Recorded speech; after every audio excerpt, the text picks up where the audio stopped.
Welcome back, everyone, to the Bitcoin Business Bureau. I'm your host, as always, LitecoinLeader. Today, I'm going to be talking about financial markets. And I know this is a crypto channel. I know I've been thinking about maybe mixing that up a little bit.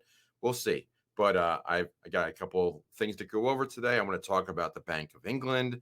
I want to talk about the other things that are in play that of the stock market and also the bond market and how it intertwines with cryptocurrency. I'm gonna get to all that. So I'm gonna talk about those things. I want to talk about the AMA from last night.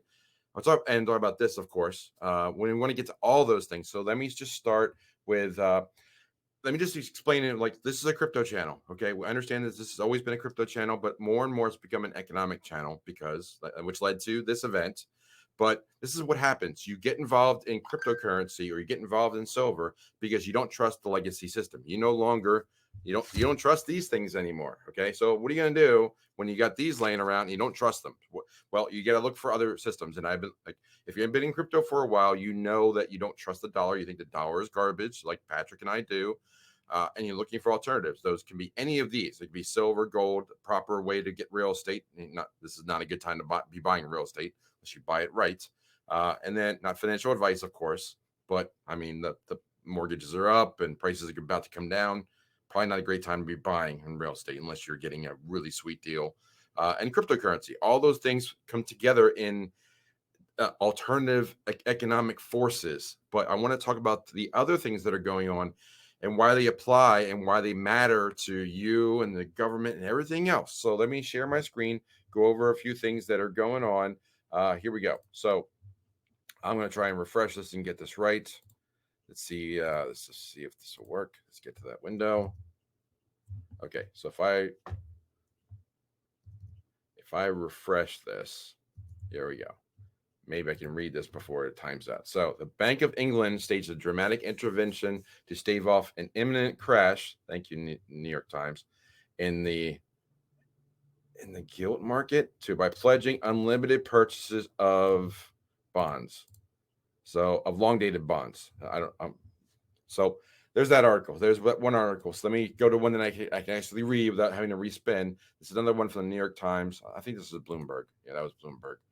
Well, okay, so Bank of England pledges unlimited bond buying to avert imminent gilt crash. I have to look at what the gilt means, but basically it's the market crash and the bond crash. So to calm markets, Bank of England will buy bonds on whatever scale is necessary.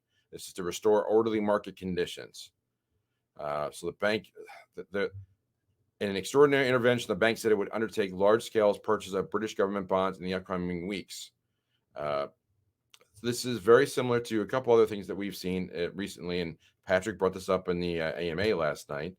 It's very similar to what, like, this is basically a plunge protection team. This is, and I'll get to that in a moment. Let's just jump to it right now. So the plunge protection team, if you've never heard the term plunge protection team, that is, they'll say that's a colloquial name because it's Investopedia. The name given to the working group of financial markets is the financial systems. It's the U.S. financial system created in 1988 to provide financial and economic recommendations to the U.S. president during turbulent market times. Devil's in the details. If you read down a little bit further, even on Investopedia, it will say critics fear the plunge protection team doesn't just advise, but actively intervenes to prop up stock market prices, colluding with banks to rig the market in effect. And basically, if the stock market's going down too fast, it will jump in and try to hold it back up. And there's also, if you've never heard of the stock market circuit breaker, they put that in when I think it was it was in 1987. So what happened is they're temporary measures that halt trading to curb panic selling on stock exchanges. So rather than having a huge crash on one day, what they will do is they will time out the market. They'll basically just like, okay, you've had enough, go chill out. And you put the market in timeout. And the U.S. regulations have 3 levels of a circuit breaker, which are set to halt trading when the S&P 500 index drops 7%, 13%, and 20%. And those are put in place so that, it's basically those are levels of timeout. So like if it drops 7%, it might shut off for an hour. 13% might be longer. It's 15 minutes for level 1 and level 2. Level 3, it halts it for the day. So I think level 3, so you could have like a drop of 7%, take a 15-minute timeout, Go back in, get down to 30%, another 15-minute timeout. If you go all the way down to 20%, you're done for the day.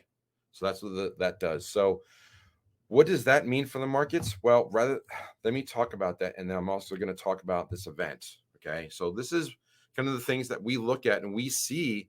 This is one of the reasons which led us down the path of cryptocurrency. So because I'm heading down this path and I've been studying this stuff for years, well before I even got into cryptocurrency.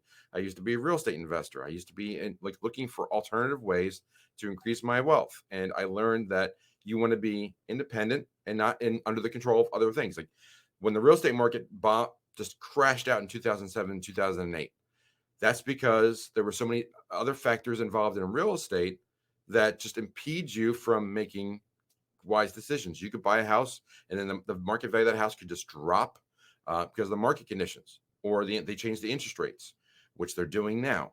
So buying real estate now, knowing that the prices are probably heading down, probably not the best idea, not financial advice, but that's the kind of things that you learn over time and how that's the market is.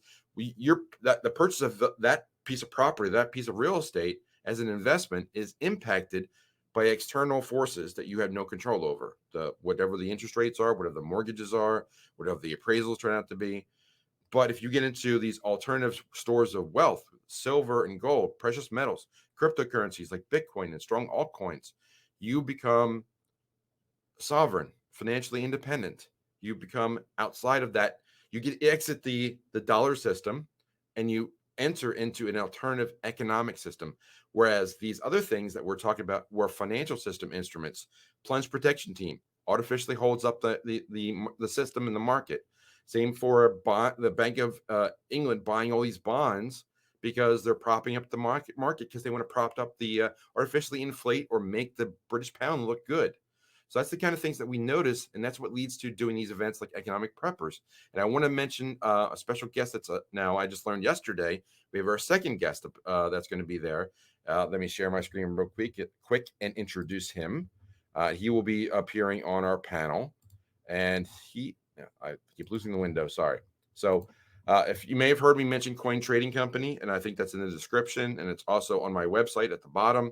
I have a special link and deal to use Coin Trading Company to get the discount. If you've ever heard of Caleb and Brown, these guys are basically a stateside Caleb and Brown, but they're easier to use. They're easier to wire money to, and it's the same 3.5%. So Glenn is going to be at our event. He's going to be speaking at our AMA. He's going to be there Friday night and Saturday night, the whole weekend. So it's going to be great. So we got Glenn coming out. We have Bill from Token Metrics coming out. I'm just trying to remember the third one. And then also we have Load One coming out. I haven't mentioned Load One, but Load One will be there virtually. I'll talk about them probably tomorrow or shortly. But Load One, they are tokenizing precious metals, silver and gold, and putting them on the blockchain. So basically they will store them in auditable vaults and then tokenize your silver or gold. And then you can basically making your assets liquid into the market and you can trade them, which kind of improves upon it's kind of a hybrid approach between silver and gold, the traditional pieces of silver and gold. But you don't have to carry these things around anymore. I'm just trying to get the shine off of there. You don't have to carry these pieces of silver around, which can be weighty. You can tokenize them and digitize them and carry that around instead and put them in the market. So you can still own your precious metals, but you can make them portable by tokenizing them through Load One. So that they're going to be appearing. So Tom will be there from that. Then they'll probably be appearing virtually. I think we're going to be using Zoom, but these are the kind of things that we're bringing together under this one umbrella of an event of Economic Preppers. And this is how this channel is evolving. We're all evolving because we need to evolve and improve our financial freedom. And everybody that is involved in these things wants their own financial freedom in one way or another.